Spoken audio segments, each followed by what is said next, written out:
Investment in securities market are subject to market risks. Read all the related documents carefully before investing. 4 जून को आएंगे चुनाव के results और 4 जून को होगा फैसला न केवल प्रत्याशियों और पार्टियों की किस्मत का बल्कि बाजार की किस्मत का फैसला भी इस 4 जून को होने जा रहा है। तो एक बड़ा इवेंट सामने है और इस इवेंट से पहले चार्ट किस ओर इशारा कर रहे हैं, यह सवाल सबके मन में है।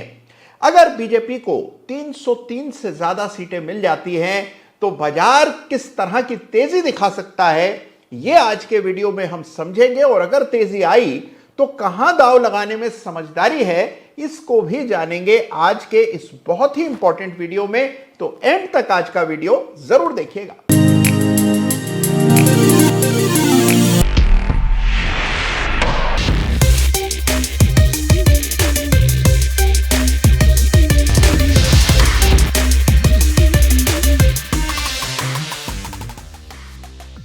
नमस्कार, जय श्री राम।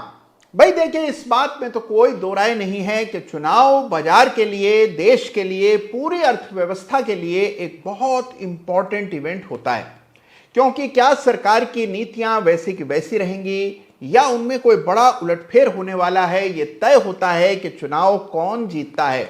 और आज के दिन पर किसी से भी आप मिल लें, किसी से भी बात करें, सबके जहन में केवल एक ही सवाल है कि कौन ये चुनाव जीतेगा।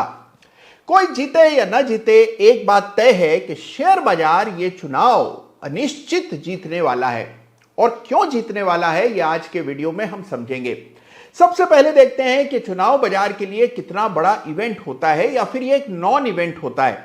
सबसे पहले यह जानना जरूरी है कि 2013 का चुनाव याद कीजिए। उस समय बाजार चुनाव को लेकर के बड़ा आशंकित था। बहुत से लोगों का मानना था कि एक त्रिशंकु लोकसभा होगी, किसी भी पार्टी को स्पष्ट बहुमत नहीं मिलेगा, लेकिन फिर बीजेपी को जबरदस्त बहुमत मिला और 2014 में आई बड़ी तेजी। इस तेजी ने बाजार को 7000 के आसपास के स्तरों से सीधा 9000 के लेवल्स तक ले गया। फीसदी के लिहाज से यह राइज बहुत ही बड़ा है। उसके बाद 2014 के चुनाव में कोई खास इंपैक्ट इलेक्शंस का नहीं हुआ। आमतौर पर यह आकलन सही है कि चुनाव 5 से 7% का चेंज बाजार में लाने की ताकत रखता है। अगर अपेक्षाकृत परिणाम आते हैं, यानी कि जो उम्मीदें पूरे बाजार लगा करके बैठा है, जो सभी का कयास है वही होता है, तो 5 से 7% की तेजी बाजार में आने की संभावना बिल्कुल प्रबल होती है। लेकिन अगर कोई उलटफेर हो जाए, यानी कि कोई अप्रत्याशित परिणाम आ जाए, तो रिजल्ट इंपैक्ट बहुत बड़ा हो सकता है, जो कि 10% से भी ज्यादा हो सकता है। तो यह कहना कि चुनाव एक नॉन इवेंट है, यह सरासर गलत होगा। चुनाव वाकई में बाजार के भाग्य को तय करने की क्षमता रखता है और इसीलिए हमें चुनाव को बड़े ध्यान से समझने की जरूरत है। तो देखिए, चुनाव के परिणाम कैसे आते हैं, इससे बाजार का रिएक्शन तय होगा। कई सारे सिनेरियोज की चर्चा आपने कई बार सुनी होगी, यानी कि अगर सीटें 300 से कम आती हैं, 270 से भी कम आती हैं, तो उसके क्या दुष्परिणाम हो सकते हैं, किस तरह का बड़ा फॉल निफ्टी में हो सकता है, इसकी चर्चा कई बार लोग कर चुके हैं। लेकिन अगर मान लीजिए चुनाव के परिणाम बाजार की अपेक्षा के अनुसार आते हैं या बाजार की अपेक्षाओं से भी बेहतर आते हैं, तो फिर बाजार पर किस प्रकार का असर पड़ सकता है, आइए इसको आज समझने की कोशिश करते हैं, जिससे न केवल हम नेगेटिव सिनेरियो के लिए मानसिक रूप से तैयार हों, बल्कि एक पॉजिटिव आउटकम के लिए भी हम पूरी तरह से तैयार हों और हमारा पोर्टफोलियो भी उसी तरह से बना हो। तो आइए समझते हैं कि अगर मान लीजिए एक बड़ा ब्रेकआउट निफ्टी में आता है, तो उसका क्या लक्ष्य हो सकता है, किस प्रकार से वो प्ले आउट हो सकता है। तो लीजिए, आपके सामने है डेली चार्ट, और हम डेली चार्ट इसलिए देख रहे हैं कि इवेंट अब बहुत करीब है, इसमें बहुत अधिक समय नहीं बचा है, तो इसीलिए निफ्टी का डेली चार्ट आपके सामने। आप एक चीज नोटिस करेंगे कि एक बहुत लंबे समय से, यानी कि इस साल के जनवरी से लगभग निफ्टी एक दायरे में ही ट्रेड कर रहा है। जो निफ्टी की गति थी, इससे पहले वो गति पूरी तरह से जनवरी फरवरी के महीने में खत्म हो गई और उसके बाद एक सपाट सा प्राइस मूवमेंट हमने निफ्टी में देखा। छोटे शेयर्स में, कुछ शेयर्स में तो गजब की अद्भुत असाधारण तेजी देखने को मिल रही है। लेकिन जो ब्रॉडर मार्केट है वो दायरा बंद रहा है और उसकी वजह है चुनाव के परिणाम। तो यह बड़ा इवेंट, यह बड़ा ट्रिगर जो कि बाजार को एक नई दिशा देने की ताकत रखता है। अब आइए यहां पर फिबोनाची का इस्तेमाल करते हैं। फिबोनाची एक मारक पद्धति है जिसके जरिए आप यह तय कर पाते हैं कि संभावित लक्ष्य क्या हो सकते हैं। अगर मान लीजिए निफ्टी 22,800 22,900 के स्तरों को पार करके नए हाइस बनाती है तो कहां तक जा सकती है, कहां कहां पर अड़चनों का सामना करना पड़ेगा, इसका पूर्वानुमान फिबोनाची के जरिए लगाया जाता है। तो आइए इस महीने आए निफ्टी के करेक्शन पर जब आप फिबोनाची एक्सटेंशन डालते हैं तो 3 स्तर खुद ब खुद चार्ट पर निकल आते हैं और ये हैं सबसे इंपॉर्टेंट लेवल्स जिनको तेजी करने वाले सभी ट्रेडर्स और निवेशकों को बड़े ध्यान से देखना चाहिए, जिनकी ऑप्शंस में बड़ी बड़ी पोजीशंस हैं और जो कयास लगा रहे हैं कि निफ्टी कहां तक जाएगी। अगर चुनाव का परिणाम जबरदस्त जोरदार आता है तो उनको इन लेवल्स को विशेष तरजीह देना चाहिए। देखिए सबसे सिंपल लेवल है लगभग 23,000 के आसपास। ये लेवल आप देखिए कि बिल्कुल साफ दिखाई देता है और बहुत करीब है मौजूदा भाव के। तो यह है पहला लेवल जो कि अगर मान लीजिए बहुत बड़ा चुनाव का परिणाम न भी आए तो भी इस लेवल के आने की संभावनाएं बड़ी प्रबल हैं। 23,100 का यह स्तर है और यह है 161.8% फिबोनाची लेवल। इसके बाद जो दूसरा स्तर निकल करके आता है जो है 261.8% फिबोनाची स्तर, यह लेवल है 23,750 23,800 के आसपास। तो देखिए यह मौजूदा भाव से काफी दूर है, सब्सटेंशियल डिस्टेंस पर है और यह है आपका रियल टारगेट। तो अगर मान लीजिए निफ्टी में तेजी बनती है तो यह स्तर आते हुए दिख सकते हैं।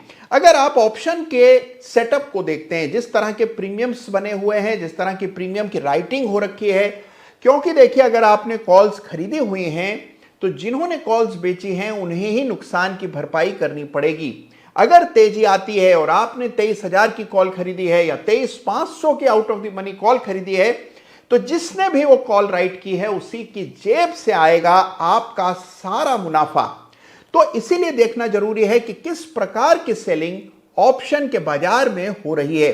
तो गौर से इस सेटअप को देखेंगे तो आप पाते हैं कि ये जो 23,750 23,800 के लेवल्स हैं ये ऑप्शन चेन के लिहाज से भी बहुत इंपॉर्टेंट लेवल्स हैं और ये एक मेजर टारगेट हो सकते हैं। तो अगर आप एक निफ्टी के लिए बड़ा टारगेट सोच रहे हैं, अगर बड़ी कोई न्यूज आती है, बहुत इंफेटिक बहुत प्रचंड बहुमत आता है सरकार को, तो आप देखेंगे कि ये स्तर आपको आते हुए दिखेंगे। 23,800 का लेवल है जिसको आपको तरजीह देना है और ये लेवल भी मान लीजिए पार हो जाता है क्योंकि देखिए शॉर्ट कवरिंग का भी दबाव रहेगा। बहुत सी शॉर्ट पोजीशंस चुनाव से पहले बनी है। पिछले कुछ दिनों में जो हवा बनी कि शायद सरकार को पूर्ण बहुमत ना मिले, बहुमत से कम मिले, अपेक्षा से कम मिले, इसके चलते काफी शॉर्ट पोजीशंस भी हैं। हेजिंग के लिहाज से भी लोगों ने पुट्स बाय किए हुए हैं, फ्यूचर शॉर्ट किए हुए हैं। ये सारी शॉर्ट अनबाइंडिंग भी बाजार को नए हाइस तक धकेल सकती है। और इसके अलावा बड़े सारे ऐसे ग्लोबल और डोमेस्टिक इन्वेस्टर्स हैं जो कि राह देख रहे हैं, इंतजार कर रहे हैं कि ये बड़ा इवेंट गुजर जाए तब अपना पैसा बाजार में डालें। जब वो पैसा डालने आएंगे कभी भी बाजार उनको उन स्तरों पर नहीं मिलेगा जिस स्तर पर आज चल रहा है, यानी कि इतना दूर हो जाता है मौजूदा भाव से बाजार कि वो डालने से पहले संकोच करेंगे। यही हमेशा होता आया है। याद रखिए अगर इससे भी बड़ा स्तर निफ्टी पर आता है तो यह है 361.8% फिबोनाची स्तर और यह लेवल है लगभग 24,500 का। बड़ा लेवल है, ऐतिहासिक लेवल होगा। यहां तक जाने के लिए मशक्कत करनी पड़ेगी और यदि ये लेवल्स आते हैं तो जिन्होंने भी शॉर्ट किया है उनका डिब्बा गोल हो जाएगा, ये मान करके चलिए। तो ये 3 लेवल्स हैं जो फिबोनाची के लिहाज से इस इवेंट से पहले आपको जहन में रखने, अगर आपका इरादा यह है कि एक बड़ा मूव चुनाव के बाद आ सकता है। तो अब सवाल यह है कि मान लीजिए आपका व्यू है कि बाजार में आएगी तेजी और ये जो लेवल्स अभी आप फिबोनाची पर देख रहे थे ये लेवल्स वाकई में निफ्टी पर देखने को मिलेंगे कुछ ही दिनों बाद, तो फिर अब आपको अपनी पोजीशंस कैसे बनानी चाहिए। देखिए एक चीज याद रखिएगा, सबसे बड़ा शत्रु ऑप्शन के ट्रेडर का, जो कोई व्यक्ति भी इस तेजी को भुनाना चाहता है ऑप्शंस के रास्ते, उसको सबसे बड़ा शत्रु जो मिलेगा वो है वॉलेटिलिटी, यानी कि वेगा। इस तेजी से आईवी घटेगी, इस तेजी से वेगा घटेगा कि आपके ऑप्शन का प्रीमियम बिल्कुल रिफ्लेक्ट नहीं करेगा उस तेजी को। तो तेजी आएगी लेकिन वो ऑप्शन में उस तरह से दिखाई नहीं पड़ेगी। तो अगर आप ऑप्शन के रास्ते इसको ट्रेड करना चाहते हैं तो ऑप्शन खरीद कर दूर के स्ट्राइक के ऑप्शंस को जरूर बेचेगा, यानी कि बुल स्प्रेड बनाना ज्यादा बेहतर रणनीति होगी। इसके अलावा फ्यूचर्स के रास्ते भी आप पोजीशंस ले सकते हैं। अगर आप उस तरह का जोखिम बर्दाश्त कर सकते हैं तो फ्यूचर्स लेकर के भी आप अपनी पोजीशन को ऑप्शंस के जरिए हेज कर सकते हैं। तो थोड़ी इंटेलिजेंट रणनीति बनाइए और याद रखिए कि अगर ये लेवल्स आते हैं तो काफी बड़ा मोमेंटम स्टॉक्स में भी बनता हुआ दिखाई देगा।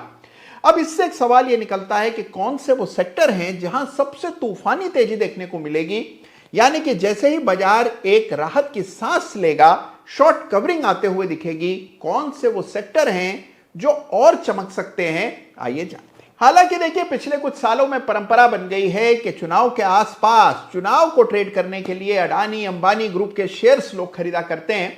लेकिन जिन सेक्टर्स को सबसे अधिक आप देखेंगे मोमेंटम में, अगर ये न्यूज आती है और एक बड़ा मोमेंटम तेजी की तरफ बनता है, वो सेक्टर होंगे डिफेंस। डिफेंस में आपको बड़ी तेजी देखने को मिलेगी। सरकार का बड़ा फोकस डिफेंस पे रहा है और अगर सरकार फिर से आती है तो और पुरजोर ढंग से डिफेंस पर काम होगा। डिफेंस की कंपनियों में बहुत बड़ी तेजी हम देख चुके हैं, लेकिन इससे भी बड़े मोमेंटम देखने को मिल सकते हैं अगर चुनाव का परिणाम बाजार की अपेक्षाओं के हिसाब से आता है।